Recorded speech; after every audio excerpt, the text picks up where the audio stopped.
Randy Pitchford has severely damaged the image of Borderlands 4 just a few months ago when the conversation was going on about how this game might cost $80. He said if you were a real fan, you would find a way to swipe your credit card at this higher price tag, which infuriated a lot of people. But now it looks like this game in general is just going to be controversial because he's saying Borderlands 4's story is inspired by the sale of Gearbox and touches on themes like fascism.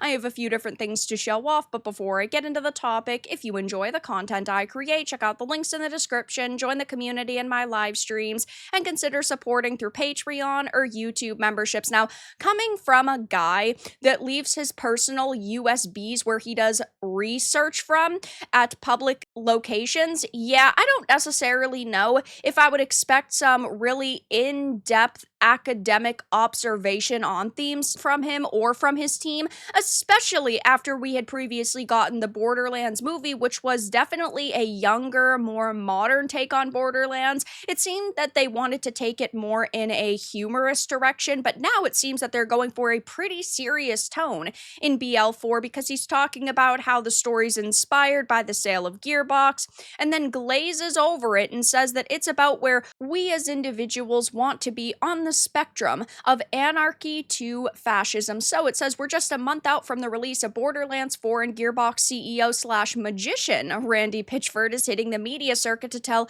everyone why you should be very excited for the 30 billion guns it apparently contains. Really seems that they're focusing on quantity over quality with this game, which definitely isn't what I would want from Borderlands given the last major release and really the past few releases, even something like Tiny Tina's Wonderland and then Borderlands 3. They've made some really controversial decisions with this franchise, never mind the movie, but I'm actually pretty surprised that this article is quite critical of Randy Pitchford and Gearbox, but it says it's not all about the heaters. Gearbox has promised that after the less than stellar narrative that propped up Borderlands 3, it's taking the story more seriously this time, which again, it doesn't really seem like they wanted to go for serious with Borderlands because you had the movie, which was supposed to be very comedic. It was supposed to be like a Minecraft, which seemed that they wanted it to be marketed towards younger individuals. It's like they just don't have a clear, cohesive plan for the future of this franchise. Borderlands 4 takes place on a prison planet called Kairos, ruled over by a tyrannical overlord called the Timekeeper, who's stuck a bolt into everyone so that he can kill them at will and also peer through their eyes should he fancy it, which does sound pretty cool and pretty Gearbox. But in a chat with Epic Games, Pitchford waxed lyrical about the many guns of BL4 before shifting gears, saying that when the studio sat down to write the game's story, it asked itself, what's the zeitgeist of the environment we are in? And here's where it really goes downhill. There's this cultural and emotional shift in me personally and at the studio. What does it mean to trade some autonomy for organization? What does it feel like to move up and down the scale between autonomy and being organized or even being controlled? On one end of a spectrum, you have anarchy, and on the other end of the spectrum, you have fascism and totalitarianism and zero freedom. It's not just about societies. That's all of us as individuals to imagine where we want to be on that spectrum and how comfortable we are. Apparently, Pitchford says, we were going through that as a company, which sounds absolutely insane. Now, I understand when you have been in an industry for 25 or 30 plus years, you might personally have a shift in the types of products you want to make or the direction you want your studio to go in, but maybe you should go work at another company or create a new franchise. You can't take Hello Kitty and turn it into 1984. There's just no possible way. And sometimes there are themes that can only be explored in something like a Borderlands to a certain extent before you really start losing your customer base. And I think that someone like Randy Pitchford needs to understand that Borderlands isn't BioShock. BioShock isn't strictly fascist. The first game explores objectivism as a potentially flawed ideology. It was inspired by Ayn Rand's philosophy. And Infinite depicts a fascist state and an anti-fascist rebellion. But Borderlands isn't this at all, really. It's a critique on capitalism, but that's not quite the same thing, because fascism is not a pure form of capitalism, but a specific historical response to capitalistic crises. But again, you can really only push that so far before you start losing the audience that you have. I feel like he wanted to take it more in the direction of something like BioShock without really understanding how to, because I feel like the people that are behind a game like this just aren't talented enough. Again, Borderlands was really great when, sure, it had, I would say, more adult themes to it, like capitalism, but it wasn't trying to dissect them and give you a critique on them.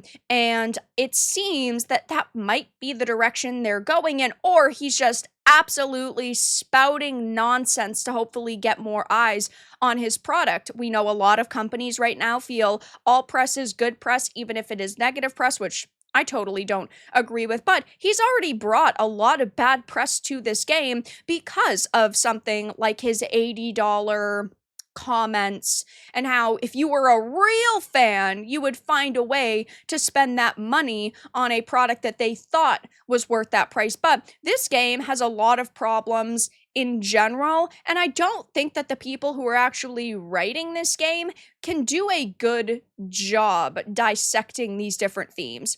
We know that there's going to be a DEI agenda, and we have a major player on this project, the narrative director, who has said things like this in the past. I see this argument all the time against DEI and consultancy, and it just highlights the total misunderstanding of what being a good writer is. You don't somehow max out your stats and learn how to write every conceivable character, plot, or prose style. And somebody had said a good narrative writer of any skin color can write a good character with another skin color without needing consultants. If your studio can't do that, get a better writer. And this is opinion many of us have. But he has previously worked on Tiny Tina's Wonderland, Borderlands 3, Guns, Love, and Tentacles, and he has pronouns in bio. So we're not talking about somebody who over the years has worked on every single game, who has really loved this franchise, and in my opinion, worked on the games that were good. And so we really just have a modern narrative director and somebody who has gone after gamers for having opinions on narrative consultants in the past. So we've got a DEI agenda, a writer who believes he's great, but is most likely really bad. We have the terrible EULA that's led to their games being review bombed, 2 DRMs, and this is a $70, $100, or $130 title depending on what edition of the game you get. Then you have someone like Randy Pitchford saying, oh, it's going to be commentary on things like fascism and how it was inspired by the sale of Gearbox. And I just don't think that all of these elements together paint a very positive picture. And hey, I hope this comes out and I hope it's good. I say this all the time. Even if I'm extremely critical of a game, I still want it to come out. I want it to be fun. I want it to be good, because there are people out there who will inevitably love it, even if it is absolutely freaking trash. But I want the most amount of people to enjoy a game. I hate games coming out where developers have put $500 million into a project and then it's absolute slop. But what these people can actually create is definitely a worry for me. And I just don't necessarily know if this is going to come out and it's going to be absolutely amazing and phenomenal. Now, I will be streaming this at release because my mentality, of course, is if I'm talking about it, I should play it and give it a chance. And ultimately, if there's 100 people watching a stream, that's potentially 99 copies not sold. There's plenty of people who want to see a game before they decide to purchase it. That's why I always say do not pre-order. And maybe this will come out and be good. But for a franchise that's gone in such a comedic direction in the past, and now it seems that they want it to be very serious, yeah, I just don't think that this is going to sit well with a lot of people. So I'll definitely be keeping my eyes on this. But again, for Randy Pitchford, the magician himself, to come out and talk about all of these different, very intense themes, I just don't really think that it sounds very promising to me. He's not somebody that I take extremely seriously, not somebody I'm sure a lot of you take extremely seriously. And after he had previously attacked gamers for not wanting to pay $80 for their title, yeah, it's just looking pretty bad. If you don't remember, I did another video on it. It will be linked down below. But he had said in response to a post, Randy, this game better not be $80. Don't take that risk. A lot of gamers aren't going to pay 80 and feed this notion of constant increase of the price tag. You are the CEO. You have some say with the price when it comes to the publisher. And his response was A, not my call. B, if you're a real fan, you'll find a way to make it happen. My local game store had Starflight for Sega Genesis for 80 in 91 when I was out of high school, working minimum wage at an ice cream parlor in Pismo Beach, and I found a way to make it happen, which is such a terrible take to have. The economy is not very good right now. And when so much of your competition is pumping out products, yeah, there's 100 other games that I would choose before I went and picked up Borderlands 4. And I feel like a lot of people also generally agree. So just bad takes all around. I'll definitely be keeping my eye on the Randy Pitchford situation and seeing if they make any other statements. But as of right now, I would say if you're excited about this game, be cautiously optimistic. But it seems that they are continuing to take this in a very serious direction, even though that's not exactly what Borderlands was in the past. And it seems that everybody's just kind of sick of Randy's BS because even the Access media is turning against him. But that's all that I really had to discuss in this video. Let everyone know your thoughts in the comments below. If you enjoyed this and of course found it important and informative, make sure to give it a like, and if you didn't, give it a dislike. I appreciate your support either way, but I'll talk to you all again in the next video really soon.